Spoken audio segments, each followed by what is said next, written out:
Black and white में आपका स्वागत है। आपके साथ मैं हूं अंजना ओम कश्यप। नमस्कार, मैं हूं अंजना 2.0 और मेरी तरफ से भी खबरों के इस विश्लेषण में आपका स्वागत है। आज सबसे पहले हम आपको ट्रॉफी चोर मोहसिन नकवी की बेतुकी शर्त के बारे में बताएंगे। मोहसिन नकवी ने कहा है कि एशियन क्रिकेट काउंसिल भारत को एशिया कप की ट्रॉफी तभी सौंपेगा जब भारतीय टीम के कप्तान सूर्य कुमार यादव खुद दुबई में एसीसी के दफ्तर जाएंगे। इसके बाद आपको घुसपैठियों से निपटने का प्रधानमंत्री मोदी के संघ मॉडल के बारे में बताएंगे। आरएसएस के शताब्दी समारोह में प्रधानमंत्री नरेंद्र मोदी ने संघ के योगदान को दर्शाने वाला स्मारक डाक टिकट और सिक्का जारी किया और इस दौरान बदलती डेमोग्राफी और घुसपैठ दोनों का ही उन्होंने जिक्र किया। इसके बाद आपको बताएंगे कि अब अमेरिका में ट्रंप सरकार के पास देश चलाने के लिए भी पैसा नहीं है। फंडिंग बिल पास ना होने की वजह से अमेरिका सरकारी शटडाउन की चपेट में आ गया है, जिससे कई लाख कर्मचारियों की नौकरी ही खतरे में आ गई है। और मेरी एआई वर्जन आज आपके पास कौन सा?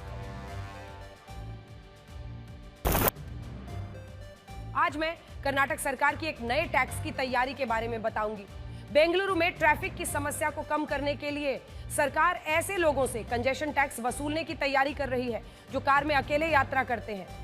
बड़ी खबर आज की लेकिन जो है उससे शुरुआत करें। पाकिस्तान क्रिकेट बोर्ड के ट्रॉफी चोर चेयरमैन मोहसिन नकवी ने बीसीसीआई के सामने एक बेतुकी शर्त रख दी है। क्या है वो शर्त? शर्त यह कि एशियन क्रिकेट काउंसिल भारत को तभी एशिया कप की ट्रॉफी देगा जब भारतीय टीम के कप्तान, हमारे कप्तान सूर्य कुमार यादव खुद दुबई में एसीसी के दफ्तर आएंगे। मोहसिन नकवी ने कहा है कि वो बीसीसीआई के पदाधिकारियों को ये ट्रॉफी नहीं देंगे और अगर भारत को ये ट्रॉफी चाहिए तो सूर्य कुमार यादव को खुद उनके पास आना होगा। नौटंकी देखिए नकवी की। सोचिए, इन्हें जरा भी शर्म नहीं आती। पहले तो मोहसिन नकवी ने खुलेआम एशिया कप की इस ट्रॉफी को और हमारे खिलाड़ियों के मेडल्स को चुरा लिया और अब वो इस तरह की बेतुकी शर्त भारत के सामने रख रहे हैं। बड़ी बात यह है कि नियमों के तहत जब ट्रॉफी मंच पर आ चुकी थी और जब इसे भारतीय टीम को सौंप देना चाहिए था तब उसे वहां से चोरी किया गया। और अब जब बीसीसीआई ये कह रहा है कि मोहसिन नकवी को अपनी गलती सुधार लेनी चाहिए और ये ट्रॉफी बीसीसीआई को सौंप देनी चाहिए, तब वो मनमानी कर रहे हैं। आपको याद होगा हमने आपको एआई जनरेटेड एक वीडियो दिखाया था जिसमें यही मोहसिन नकवी ट्रॉफी चोर की तरह ट्रॉफी लेके भागता हुआ दिखाई दे रहा है। काफी वायरल हुआ। आपने भी कहीं ना कहीं सोशल मीडिया पर उसको देखा होगा। इतने सारे लोगों ने उसे देखा और शेयर किया। बड़ी स्क्रीन पर मैं आपको दिखाना चाहती हूं कि एशियन क्रिकेट काउंसिल की बैठक में आज क्या क्या हुआ है। तो सबसे पहले राजीव शुक्ला ने कहा क्यों नहीं दी टीम इंडिया की ट्रॉफी। जब राजीव शुक्ला ने बीसीसीआई उपाध्यक्ष के तौर पर यह सवाल पूछा तो मोहसिन नकवी जो कि एसीसी अध्यक्ष है उसने कहा एसीसी को यह सूचना नहीं दी गई थी कि भारतीय टीम मेरे हाथों ट्रॉफी स्वीकार नहीं करेगी। सीधा मुकर गया। सच क्या है? सच यह है कि फाइनल मैच से पहले ही बता दिया गया था कि भारतीय टीम मोहसिन नकवी से ट्रॉफी नहीं लेगी, नहीं लेगी, नहीं लेगी। इस बैठक में भारत की तरफ से बीसीसीआई के उपाध्यक्ष राजीव शुक्ला ने जो कहा उसको आपने सुन ही लिया और उसके बाद से जब उनका जवाब आया तो मोहसिन नकवी का जवाब भी झूठा निकला।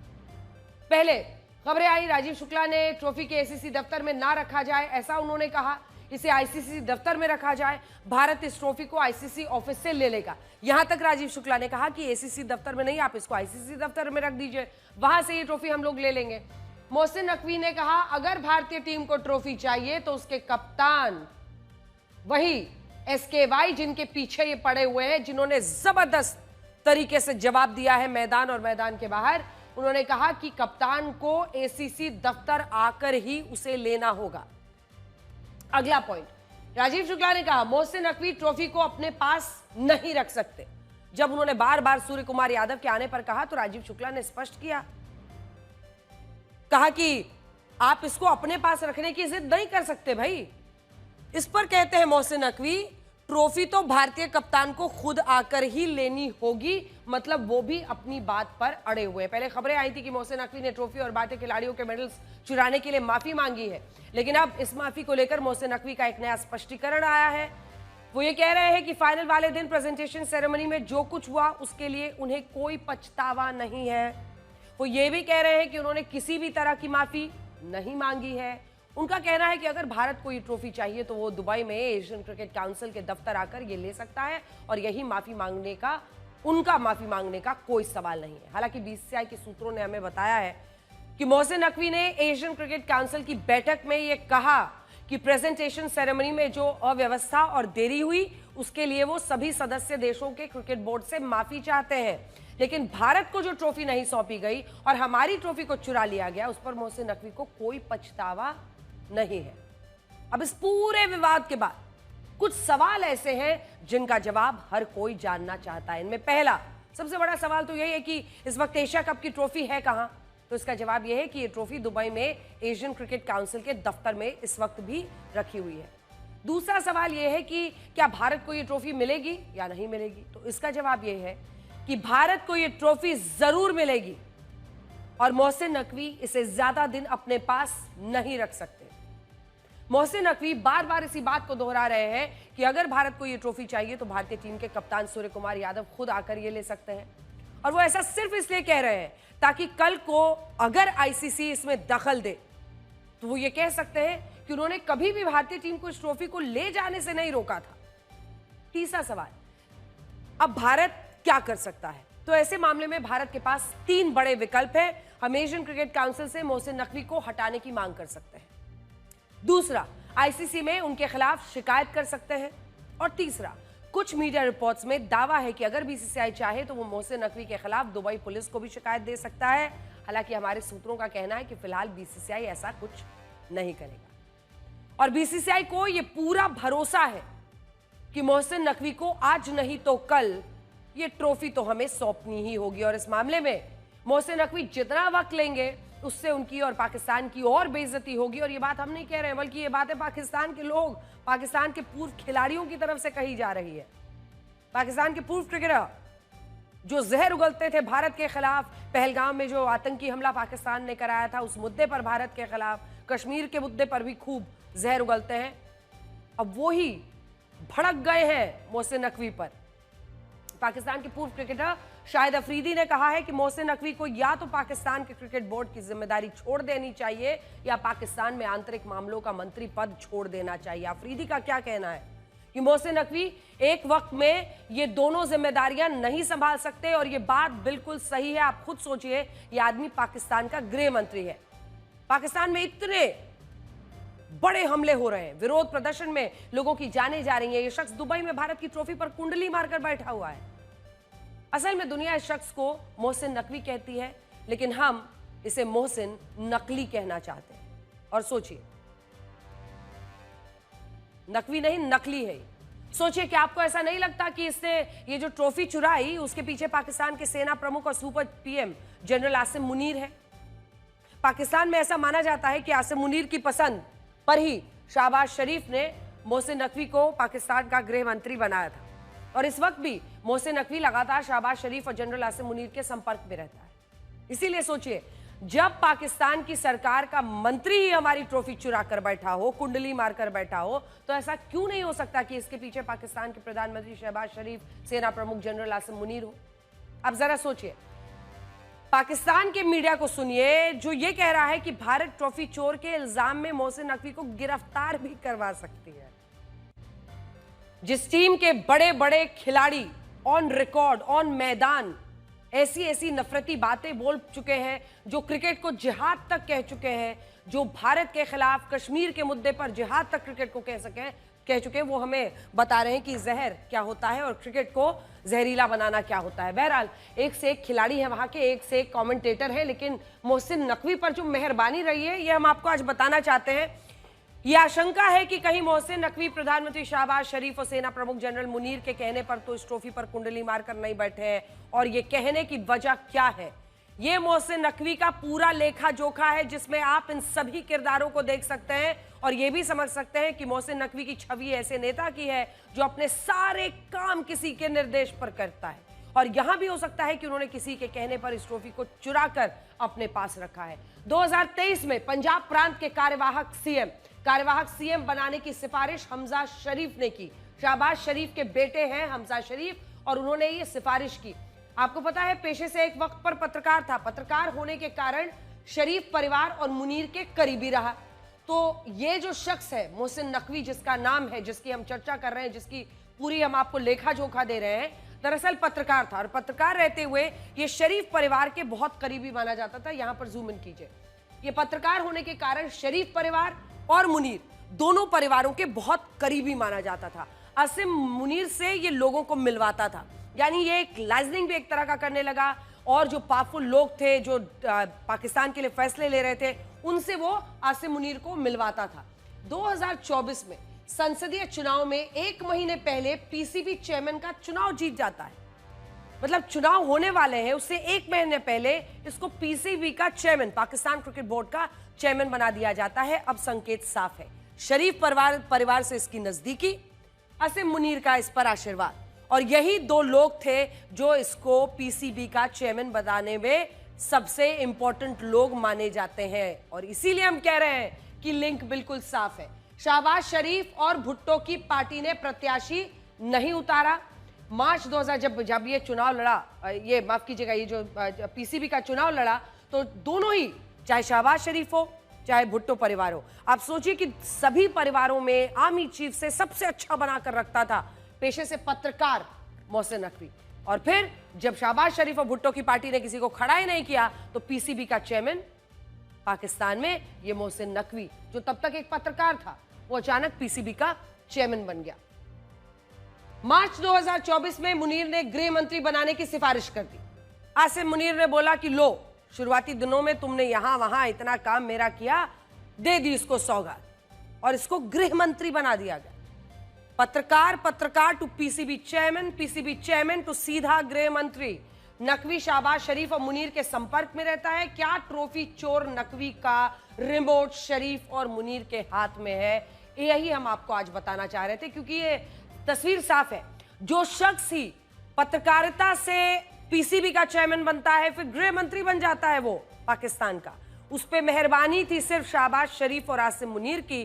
तो अब जब वो इस तरह का रवैया अपना रहा है तो रिमोट जाहिर तौर पर सिर्फ और सिर्फ शरीफ और उससे भी ज्यादा शायद मुनीर के हाथ में है। पाकिस्तान में कानून व्यवस्था का इतना बुरा हाल है कि कैसे पाकिस्तान के अल्पसंख्यक हिंदुओं पर जुल्म हो रहा है। अब आप वो देखिए, गृह मंत्री है ये तस्वीरें पाकिस्तान के सिंध प्रांत से आई हैं, जहां मीरपुर खास में अल्पसंख्यक दलित और आदिवासी हिंदुओं ने जबरन धर्म परिवर्तन के खिलाफ विरोध प्रदर्शन किया है। और इन लोगों का कहना है कि कुछ लोगों ने पहले उनकी एक नाबालिग बेटी का अपहरण किया, इसके बाद उसका धर्म परिवर्तन करके उसे मुस्लिम बनाया। जब यह परिवार अदालत पहुंचा तो अदालत में भी आरोपियों ने पीड़ित हिंदू परिवार के साथ मारपीट की। अदालत में जज ने पीड़ित परिवार के खिलाफ ही एफआईआर दर्ज करने का आदेश दे दिया। और आप इन तस्वीरों में देख सकते हैं कि वहां कैसे हिंदुओं पर अत्याचार हो रहे हैं। आज बड़ा सवाल यह है कि क्या पाकिस्तान के इन अल्पसंख्यक हिंदुओं का दर्द संयुक्त राष्ट्र, अमेरिका जैसे देशों को दिखाई देगा? आखिर कब तक पाकिस्तान में नाबालिग हिंदू लड़कियों का अपहरण करके उनका जबरदस्ती धर्म परिवर्तन कराया जाएगा? पाकिस्तान में हिंदू पहले से ही नर्क जैसे हालात में जी रहे हैं और इसी साल मार्च 2025 में भारत के विदेश मंत्रालय ने भी इस पर चिंता जताई थी। और इंटरनेशनल ह्यूमन राइट्स ऑर्गेनाइजेशन की इसी साल एक रिपोर्ट आई थी जिसमें यह बताया गया कि पाकिस्तान में हर साल 1000 हिंदू ईसाई लड़कियों का अपहरण होता है, जबरदस्ती धर्म परिवर्तन कराया जाता है। लेकिन विडंबना यह है कि दुनिया में इन अल्पसंख्यक हिंदुओं का दर्द किसी को नहीं दिखता। अमेरिका के राष्ट्रपति डोनाल्ड ट्रंप खुद को शांति का मसीहा दिखाना चाहते हैं, लेकिन वो इसी पाकिस्तान के प्रधानमंत्री और सेना प्रमुख को व्हाइट हाउस में बुलाकर उनसे मुलाकात करते हैं। तब ह्यूमन राइट्स की बड़ी बड़ी बातें हवा हो जाती हैं। पाकिस्तान में सिर्फ अल्पसंख्यक हिंदुओं पर जुल्म नहीं हो रहा, बल्कि पीओके में भी पाकिस्तान की सेना लगातार खून खराबा कर रही है। सबसे पहले ये तस्वीरें देखिए। अब मैं आपको बड़ी स्क्रीन पर दरअसल दिखाना चाहती हूं। देखिए, पीओके में जो आप ये विरोध प्रदर्शन देख रहे हैं, ये लगातार कुछ दिनों से हो रहा है और ये कहां पर पहुंच रहा है, किन इलाकों में है, ये सच्चाई है। ये यूट्यूब का कोई पुराना वीडियो नहीं है, ये आज की स्थिति है। पीओके में कश्मीर का वो हिस्सा जिसमें पाकिस्तान अधिकृत कश्मीर का हिस्सा है, यहां पर लोगों में जबरदस्त गुस्सा है पाकिस्तान की सरकार के खिलाफ और ये एक बहुत बड़ा संकेत है आने वाले दिनों के लिए। तो हम आपको दिखाना चाहते हैं कि ये जो एंट्री पॉइंट बंद करने की कोशिश हो रही है डडियाल में, ये पाक सैनिक पीओके में यहां से आते हैं और रावलकोट हो, बाग पीओके हो, मुजफ्फराबाद, ये तमाम देखिए एलओसी हमने लाल में आपके लिए बनाया हुआ है। मीरपुर, डडियाल, कोटली, रावलकोट, बाग पीओके और मुजफ्फराबाद, और यही डडियाल है जहां से एंट्री पॉइंट बंद करने की कोशिश हो रही है। पूरा जैम करने की कोशिश में ये तमाम विरोधी निकले हैं। अगर इस नक्शे को आप देखेंगे तो अवामी एक्शन कमेटी के ये विरोध प्रदर्शन रावलकोट, मीरपुर से डडियाल पहुंच गए हैं। ये पूरा रूट है उनका जो आप समझ रहे हैं इस वक्त। रावलकोट, कोटली, डडियाल पहुंच गए हैं।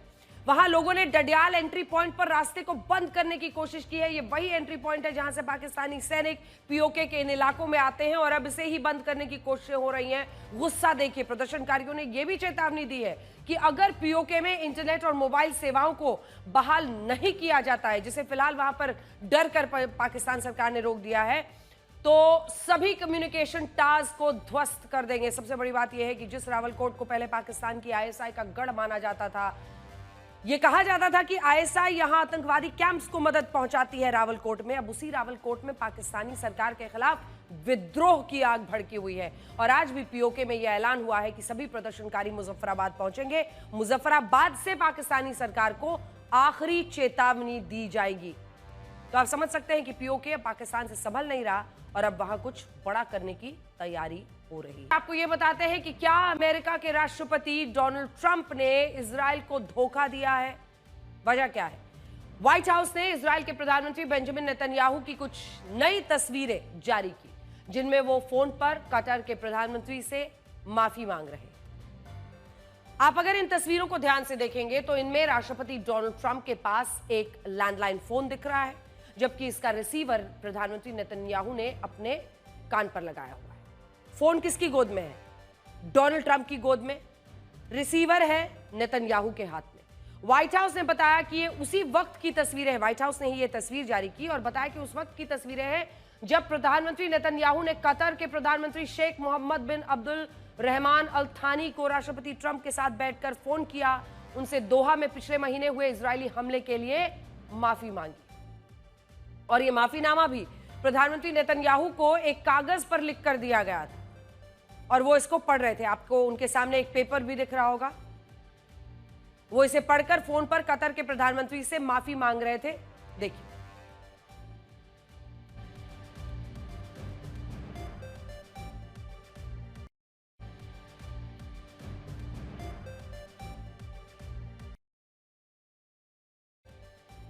देखिए, इजराइल ने कतर से वादा किया है कि वो अब कभी भी उसके देश पर हमला करने की गलती नहीं करेगा और कतर ने भी इजराइल की इस माफी को स्वीकार कर लिया है।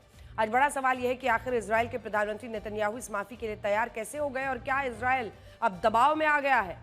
ऐसा इसलिए भी मुमकिन है क्योंकि पिछले महीने जब दोहा में इजराइल की सेना ने हमास के लोगों पर हमला किया था, तब उसके बाद ओआईसी के सभी 57 मुस्लिम देश और अरब लीग के 22 देशों ने एकजुटता दिखाई थी। नेटो संगठन के पश्चिमी देशों ने भी फिलिस्तीन को मान्यता देने के लिए संयुक्त राष्ट्र में एक दिन का सम्मेलन बुलाया था। इसके बाद ऐसा लग रहा था कि इजराइल अब अलग थलग हो चुका है और उसके कारण अमेरिका के भी अरब देशों के साथ रिश्ते खराब हो रहे हैं। शायद इसी वजह से अपनी इसी साख को बचाने के लिए अमेरिका के राष्ट्रपति डोनाल्ड ट्रंप ने पहले 8 मुस्लिम देशों के नेताओं के साथ न्यूयॉर्क में एक बैठक की और इसके बाद अब प्रधानमंत्री नेतन्याहू से फोन पर कतर के प्रधानमंत्री से माफी भी मंगवा दी। और ऐसा नहीं है कि इजराइल ने पहली बार अपने हमले के लिए किसी देश से माफी मांगी है। साल 1996 जब नेतन्याहू पहली बार इजराइल के प्रधानमंत्री बने थे, तब भी मोसाद ने हमास के सबसे बड़े नेता खालिद मुशाल को जान से मारने की योजना बनाई। जॉर्डन में मोसाद के एजेंट ने खालिद मुशाल के कान के पास एक स्प्रे करके उन्हें जहर से मारने की कोशिश की थी। हालांकि उस वक्त ये एजेंट्स पकड़े गए थे और बाद में उन्हें छुड़ाने के लिए इजराइल को माफी मांगनी पड़ी थी। खालिद मुशाल को बचाने के लिए एंटीडोट भी जॉर्डन को देना पड़ा था।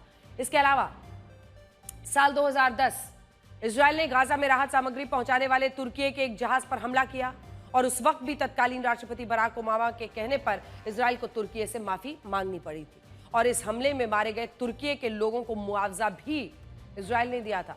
और इस बार भी यही हुआ है। इससे आप ये समझ सकते हैं कि इजराइल की भी अपनी सीमाएं हैं। जहां इजराइल के हमले से अमेरिका के हितों को नुकसान होता है, तो वहां अमेरिका इजराइल से कहता है माफी मांगो। माफी मंगवाने में देरी नहीं करता है अमेरिका में राष्ट्रपति डोनाल्ड ट्रंप के प्रशासन ने आज से अपना सारा कामकाज बंद कर दिया है क्योंकि उनके पास सरकार चलाने का पैसा खत्म हो गया है। सुनने में आपको बहुत अजीब लगेगा, लेकिन यह 100% सच खबर है। आज से अमेरिका के लाखों सरकारी कर्मचारियों की सैलरी मिलना बंद हो जाएगी। क्योंकि सरकार उन्हें अब हर महीने की सैलरी नहीं दे सकती और इसी के साथ आज से अमेरिका का शटडाउन मोड शुरू हो गया है। क्या होता है शटडाउन मोड? इसे यूएस शटडाउन ही भी कहते हैं, जो एक ऐसी स्थिति में लागू होता है जब अमेरिकी सरकार के पास सरकार चलाने का बजट नहीं होता और ये पैसा उन्हें कब मिलेगा ये भी निश्चित नहीं होता। ऐसी स्थिति में जब तक सरकार चलाने का पैसा नहीं मिलता तब तक सारे सरकारी कामकाज, सरकारी दफ्तर सब कुछ बंद कर दिए जाते हैं, जिसे यूएस शटडाउन कहा जाता है। जिस तरह से भारत में बजट पास होता है वैसे ही अमेरिका में सरकार चलाने के लिए हर साल बजट पास कराना जरूरी होता है और इसमें अगर यूएस कांग्रेस यानी सेनेट और हाउस ऑफ रिप्रेजेंटेटिव्स में किसी भी कारण से खर्च से जुड़ा कोई बिल पास नहीं होता तो उसे गवर्नमेंट शटडाउन मोड कहा जाता है और उसमें सरकार चली जाती है। आप अमेरिका की सेनेट और हाउस ऑफ रिप्रेजेंटेटिव्स को भारत के संदर्भ में वहां की राज्यसभा, लोकसभा से मिलाकर देख सकते हैं और ये मिलकर यूएस कांग्रेस बनते हैं। और बड़ी बात यह है कि जब ये यूएस कांग्रेस खर्च करने की अनुमति नहीं देती तब सरकार के पास पैसा नहीं होता और वो सरकारी एजेंसियों को वेतन नहीं दे पाती और इसी वजह से उनसे जुड़े दफ्तर, सेवाएं बंद कर दी जाती हैं। शटडाउन के दौरान सरकारी कामकाज से जुड़े कर्मचारियों को अस्थायी रूप से बगैर वेतन की छुट्टियों पर भेज दिया जाता है और इस बार भी अमेरिका में यह शटडाउन शुरू हो चुका है। शटडाउन का सबसे बुरा असर अमेरिका की आम जनता पर पड़ता है और इसकी वजह से कई जरूरी सेवाएं बंद हो जाती हैं और इनसे जुड़े लाखों कर्मचारी है जिनकी सैलरी रुक जाती है। जैसे नेशनल पार्क्स बंद कर दिए जाते हैं, म्यूजियम्स बंद, पासपोर्ट वीजा ऑफिस प्रभावित होते हैं, टैक्स रिफंड, कई प्रशासनिक सेवाएं बंद हो जाती हैं, रिसर्च साइंस प्रोजेक्ट्स बंद हो जाते हैं, नासा का कामकाज प्रभावित होता है, शिक्षा, पर्यावरण से जुड़े विभाग बंद कर दिए जाते हैं और अदालतों का काम भी काफी हद तक प्रभावित होता है। इसके अलावा कई जरूरी सेवाएं तो ऐसी होती हैं जिसमें शटडाउन के दौरान बगैर वेतन के ही काम करना पड़ता है, बाकी कई ऐसे होते हैं जिनको बगैर वेतन छुट्टी पर भेज दिया जाता है। लेकिन दूसरी तरफ जहां पर बगैर वेतन काम करना पड़ता है उसमें थल सेना, नौसेना, वायुसेना के जवान बिना वेतन के काम करते हैं। पुलिस, एफबीआई, सीक्रेट सर्विस से जुड़े लोग, एयर ट्रैफिक कंट्रोल, एयरपोर्ट की सुरक्षा से जुड़े लोग या फिर हॉस्पिटल, हेल्थ केयर से जुड़े कर्मचारियों को शटडाउन के दौरान भी बिना वेतन के काम करना पड़ता है। शटडाउन की वजह से इस बार अमेरिका के करीब 7.5 लाख सरकारी कर्मचारियों की सैलरी नहीं आई। और सोचिए, अमेरिका हमें डेड इकोनॉमी बताता है और देश में कुछ लोग हाँ में हाँ मिलाते हैं, जबकि उसकी खुद की आप आर्थिक सेहत का अंदाजा इस बात से लगा सकते हैं। साल 2018 के बाद ये पहली बार है जब अमेरिकी सरकार ने यूएस शटडाउन का ऐलान किया है। इस ऐलान के साथ ही अमेरिकी जनता की परेशानी बढ़ गई। अमेरिका में ज्यादातर लोग अपनी हर महीने आने वाली सैलरी पर ही निर्भर करते हैं। वहां पर हमारे देश की तरह पूंजी, सेविंग्स यानी बचत करने की बहुत ज्यादा प्रथा नहीं है और ऐसे में जो महीने की सैलरी है वो उनके लिए बहुत जरूरी होती है। उनके रोजाना के खर्चे, क्रेडिट कार्ड की रीपेमेंट्स, राशन का खर्च, लोन रीपेमेंट, अन्य जरूरी खर्चे सैलरी पर निर्भर हैं। अमेरिका की जनता के लिए यूएस शटडाउन बड़े खतरे की तरह है क्योंकि ये कब खत्म होगा इसके बारे में उन्हें या राष्ट्रपति को भी पता नहीं होता। इसमें कई बार 1 से 2 दिन भी लग सकते हैं और कई बार 1 से 2 महीने भी लग जाते हैं। अमेरिका के इतिहास में अब तक 20 बार शटडाउन की स्थिति आई है, जिसमें सबसे लंबा शटडाउन साल 2018 में हुआ था और यह करीब 35 दिनों तक चला। ये शटडाउन राष्ट्रपति ट्रंप के पिछले कार्यकाल के दौरान हुआ था, जो 22 दिसंबर 2018 से 25 जनवरी 2019 तक चला। उस वक्त मेक्सिको बॉर्डर पर दीवार बनाने की फंडिंग को लेकर बहस छिड़ी हुई थी, जिसका बजट पास नहीं हुआ, फिर शटडाउन करना पड़ा था। सोचिए, इन 35 दिनों तक अमेरिका के करीब 4 लाख कर्मचारियों के पास जरूरी खर्च के भी पैसे नहीं थे क्योंकि उनकी सैलरी नहीं आई थी। दूसरा बड़ा शटडाउन 1995 में तत्कालीन राष्ट्रपति बिल क्लिंटन के कार्यकाल में हुआ था। 21 दिनों तक चला शटडाउन। 16 दिसंबर 95 से 96 तक चला। उस दौर में सरकार के खर्चों में कटौती, मेडिकेयर, पर्यावरण से जुड़े बजट को लेकर विवाद था। ये बजट पास नहीं हो पाया। इसके अलावा साल 2013 में बराक ओबामा, जिनके कार्यकाल में 16 दिन के लिए, 1990 में जॉर्ज डब्ल्यू बुश के कार्यकाल में 3 दिन के लिए शटडाउन, 1978 में तत्कालीन राष्ट्रपति जिमी कार्टर के कार्यकाल में 17 दिन के लिए शटडाउन हुआ और इसका बुरा असर उस दौर के सरकारी कर्मचारियों को भुगतना पड़ा। भारत में अगर सरकारी कर्मचारियों की सैलरी किसी महीने रुक जाती है तो ऐसा देखा गया है कि उन्हें उस महीने की सैलरी बाद में दे दी जाती है। अमेरिका में भी यही सिस्टम है, लेकिन वहां पर एक पेच जरूर है। यूएस शटडाउन के दौरान अमेरिका के करीब 7.5 लाख सरकारी कर्मचारियों की सैलरी नहीं आएगी। लेकिन इनमें से कई कर्मचारियों की सैलरी बैक पे के नाम पर बाद में दे दी जाएगी। शटडाउन के दौरान जरूरी सेवाओं के ऐसे कर्मचारी जो बिना वेतन के काम कर रहे हैं, उन्हें बाद में बैक पे के नाम पर पिछली सैलरी दे दी जाती है। लेकिन जिन सरकारी कर्मचारियों को बिना वेतन की छुट्टी पर भेजा जाता है, उन्हें बैक पे के तहत पिछला वेतन नहीं मिलता। अमेरिकी सरकार मानती है कि जब उन्होंने काम ही नहीं किया तो सैलरी कहां से बनती है। यूएस शटडाउन जब भी हुआ है, उसका खामियाजा उस दौर की अमेरिकी सरकार को भुगतना पड़ा है। इस तरह की स्थिति बनने पर लोगों का भरोसा सरकार पर कम होता है। राजनीतिक पार्टियों को स्थानीय नेताओं के खिलाफ लोगों का गुस्सा फूटता है। अमेरिका की जनता इस बात से भी नाराज होती है कि शटडाउन जैसी स्थिति में उनकी सैलरी तो रोक दी जाती है या फिर उनको जबरन बिना वेतन की छुट्टी पर भेज दिया जाता है। लेकिन इस दौरान अमेरिकी राष्ट्रपति, उपराष्ट्रपति, सांसद, सेनेट मेंबर्स, अलग अलग सरकारी विभागों के सचिव, सबकी सैलरी आती रहती है। इस मुद्दे पर कई बार अमेरिकियों का गुस्सा अपने नेताओं पर फूटा है। दरअसल इन सभी की सैलरी इसलिए आती है क्योंकि इनकी सैलरी के लिए अलग से स्टैट्यूटरी फंडिंग का प्रावधान किया गया है।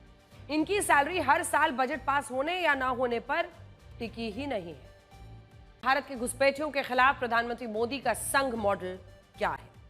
ये बहुत दिलचस्प खबर है आज की। आज प्रधानमंत्री नरेंद्र मोदी दिल्ली में संघ के शताब्दी समारोह में शामिल हुए, जहां उन्होंने राष्ट्रीय स्वयंसेवक संघ के 100 साल पूरे होने पर एक डाक टिकट और एक सिक्का जारी किया।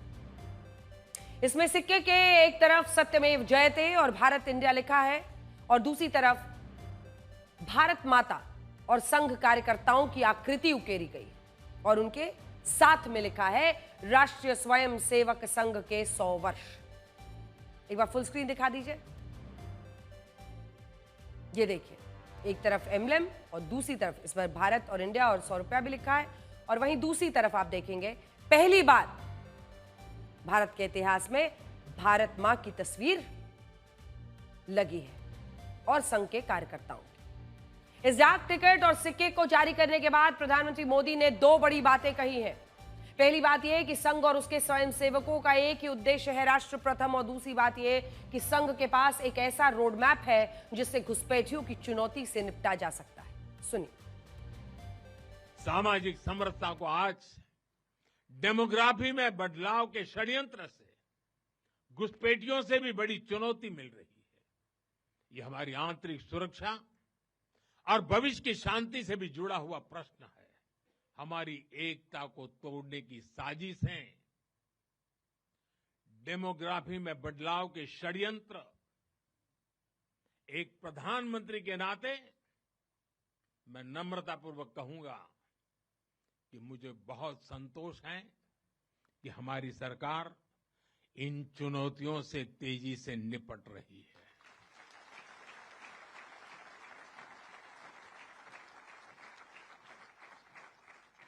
वहीं एक स्वयंसेवक के नाते मुझे ये भी खुशी है कि राष्ट्रीय स्वयंसेवक संघ ने न केवल इन चुनौतियों को पहचान की है, बल्कि इन चुनौतियों से निपटने के लिए ठोस रोड मैप भी बनाया है।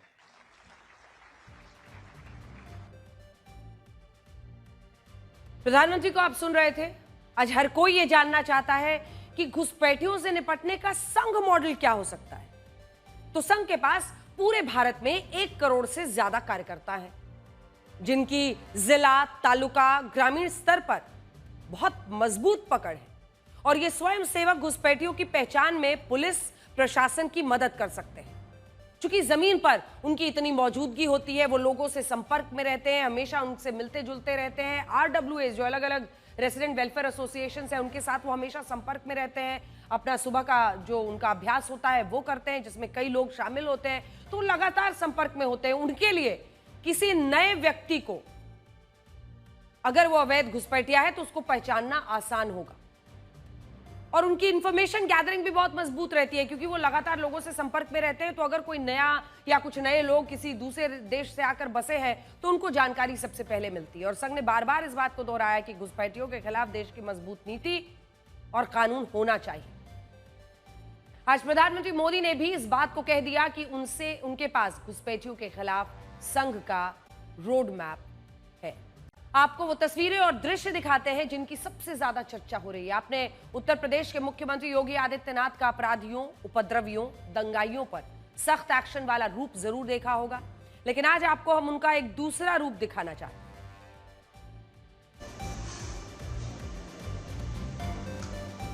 और ये रूप है आस्था और श्रद्धा में डूबे मां के एक भक्त का।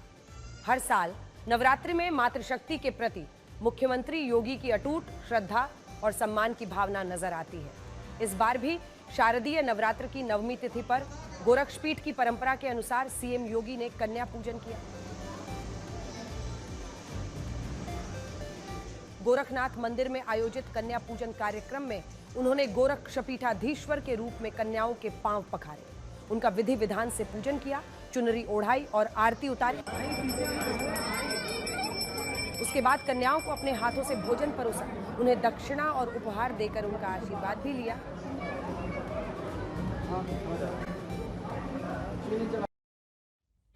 जिस वक्त देश में नवरात्रि का त्योहार मनाया जा रहा है, कन्याओं का पूजन सम्मान किया जा रहा है, तब इसी देश में कुछ ऐसे रावण भी हैं जिन्होंने बहन बेटियों का घर से निकलना मुश्किल कर दिया है। राजस्थान के टोंक में कुछ ऐसी ही दुखद तस्वीरें आई हैं।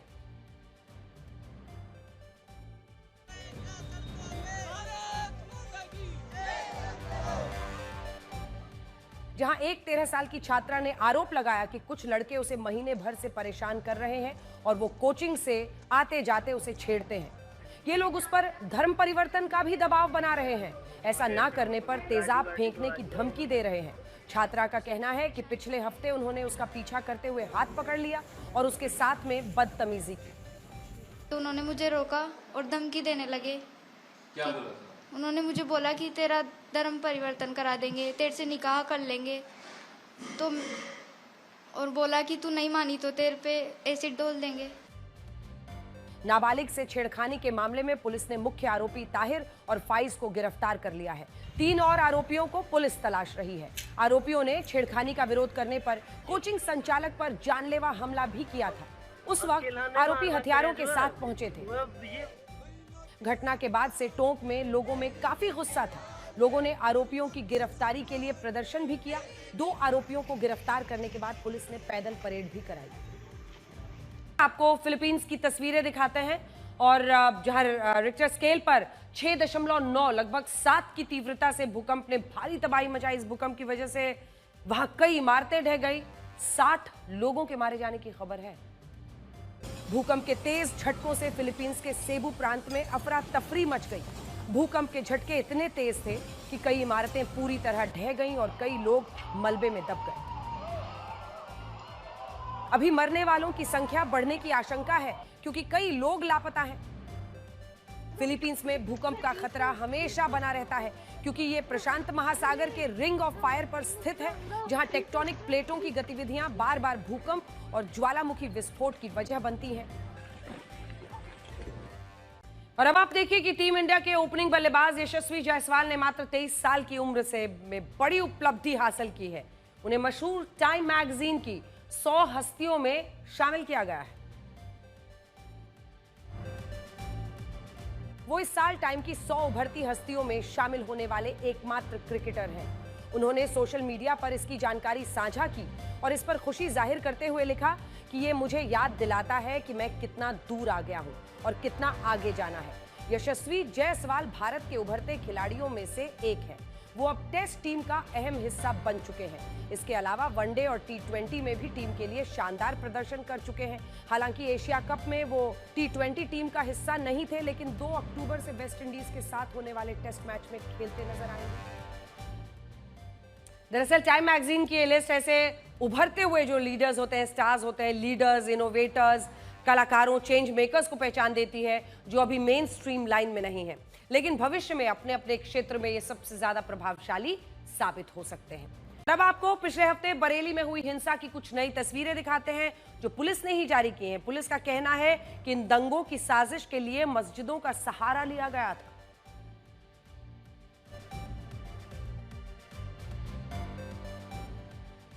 और बरेली में जगह जगह हजारों लोगों को जमा किया गया, लेकिन पुलिस पहले से ही सतर्क थी और लगातार निगरानी कर रही थी।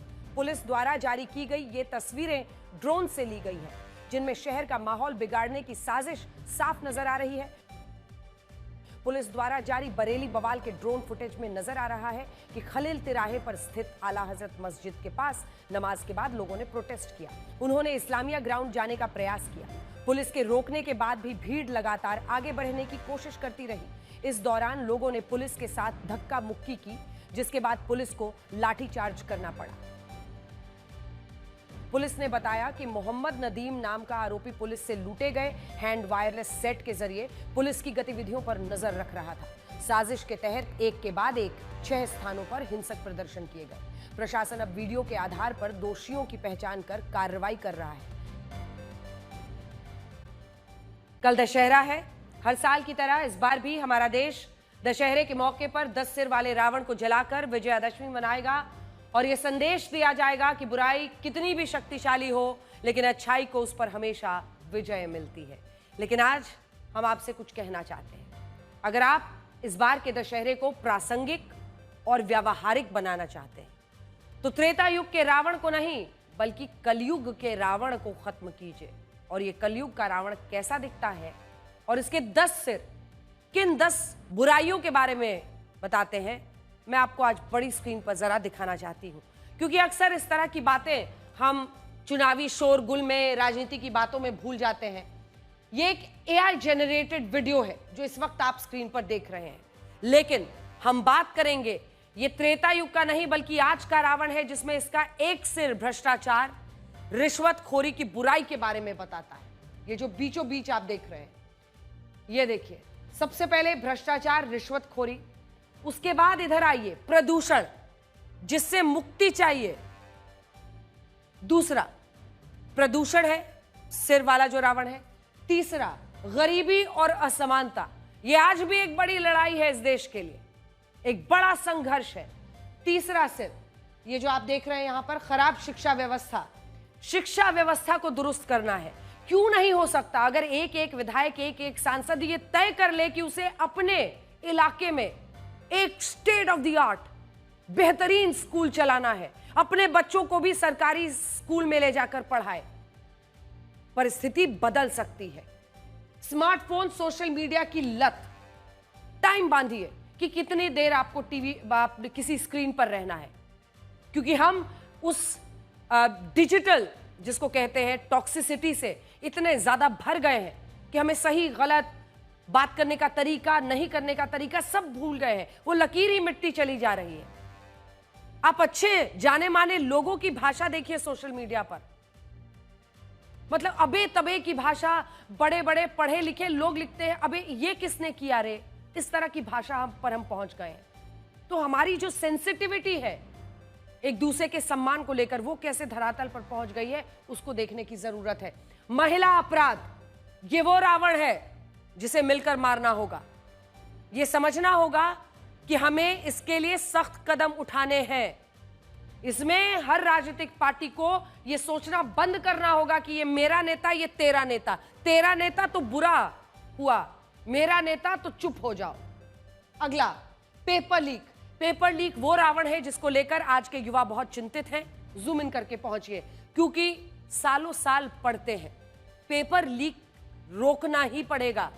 और पेपर लीक होने के बाद अच्छी बात है, आप कार्रवाई करते हैं, जिसने पेपर लीक किया उसको पकड़ते हैं, लेकिन फुल प्रूफ सिस्टम बनाइए, क्योंकि जिस बच्चे ने वो पूरे साल पढ़ाई की है उसका साल बर्बाद होता है, उसकी मेहनत बर्बाद होती है। खराब स्वास्थ्य व्यवस्था, ये तीसरी है। जब तक नेता, सांसद, विधायक, मंत्री, मुख्यमंत्री, हर कोई सरकारी अस्पताल में अपना इलाज नहीं कराएगा, तब तक तस्वीर नहीं बदलेगी। अपने क्षेत्र में चाहे विधायक हो, सांसद हो, मंत्री हो, अच्छे अच्छे स्टेट ऑफ द आर्ट एक अस्पताल तो बनाकर दिखाइए, ताकि लोगों को दिल्ली में आकर अपना इलाज ना कराना पड़े। धार्मिक जातिगत कट्टरता, हालांकि हमने इसको यहां पर इस कोने में डाला है, लेकिन यह वो खतरनाक कीड़ा है जो समाज को, देश को अंदर ही अंदर खा जाता है। और इसीलिए जाति के आधार पर हो या धर्म के आधार पर हो, कट्टरता के लिए जगह नहीं होनी चाहिए। एक दूसरे का सम्मान, ट्रैफिक जैम, खराब सड़कें, ये वो अगली मुसीबत है जिसका सामना और संघर्ष, ये लड़ाई हम लड़ रहे हैं और आगे बढ़ रहे हैं। हमने AI से ट्रैफिक जैम का ये रावण भी बनाया जो हर रोज शहरों में लोगों का जीवन मुश्किल बना रहा है। दिल्ली, मुंबई, बेंगलुरु, कोलकाता जैसे शहरों में हर साल इस ट्रैफिक जैम के कारण 1.5 लाख करोड़ रुपए का नुकसान होता है। भारत में हर व्यक्ति हफ्ते में कम से कम 7 घंटे आता है। इससे आप ये समझ पाएंगे कि अगर आपको मारना ही है तो आज के इन रावण को मारिए और इन बुराइयों को हमारे समाज, हमारे देश से खत्म कीजिए। इस रावण को आप कुछ और आंकड़ों से समझ सकते हैं। इसी हफ्ते नेशनल क्राइम रिकॉर्ड्स ब्यूरो के नए आंकड़े आए हैं, जिनमें यह पता चला है कि साल 2023 में देश के दलितों, आदिवासियों के खिलाफ आपराधिक घटनाएं कितनी बढ़ी हैं। इनमें 2023 में साल 2022 के मुकाबले दलितों के खिलाफ 28.8% आपराधिक घटनाएं बढ़ी। इनकी संख्या 12,960 हो गई। इनमें भी मणिपुर, मध्य प्रदेश, राजस्थान, महाराष्ट्र, ओडिशा में दलितों के खिलाफ सबसे ज्यादा आपराधिक घटनाएं हुई, जबकि आदिवासी समुदाय के खिलाफ भी साल 2023 में आपराधिक घटनाएं 0.4% की वृद्धि हुई। इन आंकड़ों से आप ये समझ सकते हैं कि क्यों हमारे देश में धार्मिक जातिगत कट्टरता को, रावण को खत्म करना जरूरी है। आज का एक रावण है खराब शिक्षा व्यवस्था, जिसे आप इस खबर से समझ सकते हैं। यह खबर हिमाचल प्रदेश के सरकारी स्कूल से आई है, जहां एक प्रिंसिपल के शिक्षा के स्तर को लेकर सवाल उठ रहे हैं। इस प्रिंसिपल ने एक मिड डे मील वर्कर को चेक दिया और उस चेक में उसने इतनी खतरनाक अंग्रेजी लिखी कि इस चेक को बैंक को रिजेक्ट करना पड़ा। ये प्रिंसिपल साहब ने लिखा है। 100 पढ़ के बताइए जरा तो मैं मान जाऊंगी। मोबाइल पर कई बार टाइपो हो जाता है, ये तो उससे भी साहब 10 कदम आगे हैं। 7 Thursday 6 हरिंदर 60 रुपीज ओनली। ये चेक 7,616 रुपए की राशि का था, लेकिन ये संख्या अंग्रेजी में लिखी गई थी, जिसमें 7 को सेवन SAVEN, 1000 को थर्सडे, 100 को हरेंद्र और 16 को 60 लिख दिया गया।